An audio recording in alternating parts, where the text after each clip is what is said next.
ஊருக்கு ஒதுக்குப்புறமா ஒரு கோவில் இருந்துச்சாம். அந்த கோவிலுக்கு போகிற பாதை வந்து ரொம்ப கடினமான பாதையாக இருக்கும். அதே சமயம் அந்த கோவில் வந்து கொஞ்சம் இருட்டான பகுதியில் அமைஞ்சிருந்துச்சு. அப்போ அந்த கோவிலில் வந்து ஒரு பெரிய விளக்கு ஏற்றி வச்சுப்பாங்க. ஏன்னா அந்த விளக்கு இருந்தால் தான் அந்த ஏரியாவே கொஞ்சம் நல்ல வெளிச்சமாக இருக்கும் அப்படின்னு. அப்போ அந்த இடத்துல வந்து காற்றடிக்கிறதுனால விளக்கு வந்து அணைஞ்சிக்கிட்டே இருக்குது. அப்போ அந்த கோவில் இருக்க ஒருத்தர் விளக்கு அணையும் போதெல்லாம் அந்த விளக்க திரும்ப ஏற்றிக்கிட்டே இருக்காரு. அப்போ பக்கத்தில் ஒருத்தர் வந்து கேட்குறாரு, என்னப்பா நீ ஏற்றிக்கிட்டே இருக்கியே, எனக்கு காற்று அடிச்சுக்கிட்டே இருக்குன்னு கேட்குறாரு. அப்போ அவர் சொன்னாராம், இல்லை, அது எவ்வளோ தடவை காற்றடிச்சாலும் பரவாயில்ல, நான் திரும்ப ஏற்றிக்கிட்டே இருப்பேன்னாராம். அப்போ ஒரு சத்தம் கேட்டுச்சு. அவங்க திரும்பி பார்க்கும்போது அங்கே வந்து ஒரு சின்ன பையன் வந்து உலக்கில் இருந்து சைக்கிள் ஓட்டி வந்துட்டு இருந்தான். பார்த்தாலே தெரியுது புதுசு சைக்கிள் ஓட்டுறான் அப்படிங்கிறது நல்லாவே தெரியுது. ஏன்னா அவன் பெடல் பண்ணுறான், கொஞ்சம் தூரத்தில் வந்து கீழே விழுந்துடுறான்.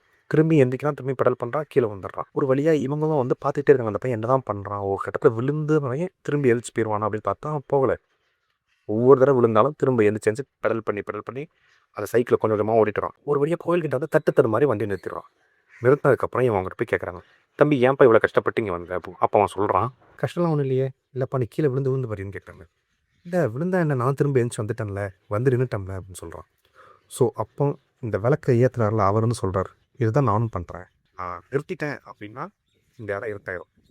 எவ்வளோ தடவை காற்றடிச்சாலும் பரவாயில்ல, நான் திரும்ப ஏற்றிக்கிட்டே இருப்பேன், இந்த இடத்த வெளிச்சமே வச்சுக்கிட்டு இருப்பேன் அப்படின்னு சொல்கிறார். ஸோ இதுலேருந்து என்ன தெரியுதுன்னா, ஸ்டார்ட் பண்ணி பாதி நின்றுட்டோம் அப்படிங்கிறது வந்து ஃபெயிலியர் கிடையாது. ஒவ்வொரு தடவை நின்னாலும் பரவாயில்ல, திரும்ப ஸ்டார்ட் பண்ணணும். ஐயோ பாதி நிறுத்திட்டோமே நினைக்கிறது தான் ஃபெயிலியரை தவிர, ஒவ்வொரு ரீஸ்டார்ட்டுமே ஒரு சக்ஸஸ் தான்.